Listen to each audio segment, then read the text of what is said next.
So, okay, meron kang Tech 9, pero nakukulangan ka sa range. Ang isang pwede mong gawin ay maglagay ng hop-up. Sa model na to, meron kaming dalawang klase. Meron itong hop-up kit at itong front replacement. Try natin pareho. Pag dito sa hop-up kit, una, lalagay mo yung barrel extension kasi kulang eh. So lalagay mo dyan, diretso lang yan. So mahahaba yung barrel mo ng konting-konti. Then, kakabit mo yung hop-up.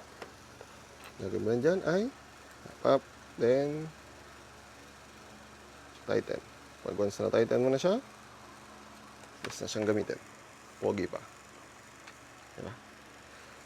So, version na to, nandito lang din yung adjustment. So, pwede mong baguhin. Kung mabasag mo, pwede mong palitan yung hop-up dito. Removable yan. At available sa aking store yung mga replacement.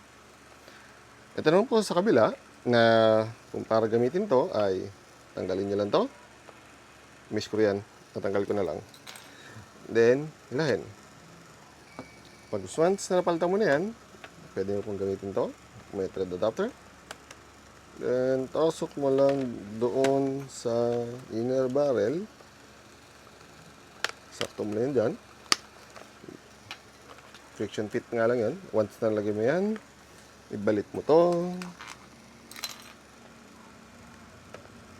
Oops, saan ba to? Ayan.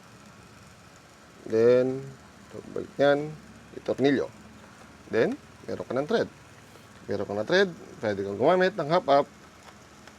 Iba kong hop-up, or tracer, or whatever gusto mo ikabit. And, buo na ang unit mo. Tadaan! Kung meron kayong katanungan, questions, suggestions, violent reactions, lagay nyo lang sa comment section below at sasagutin ko sa abot na aking makakaya. Hanggang sa muli, paalam! Ching!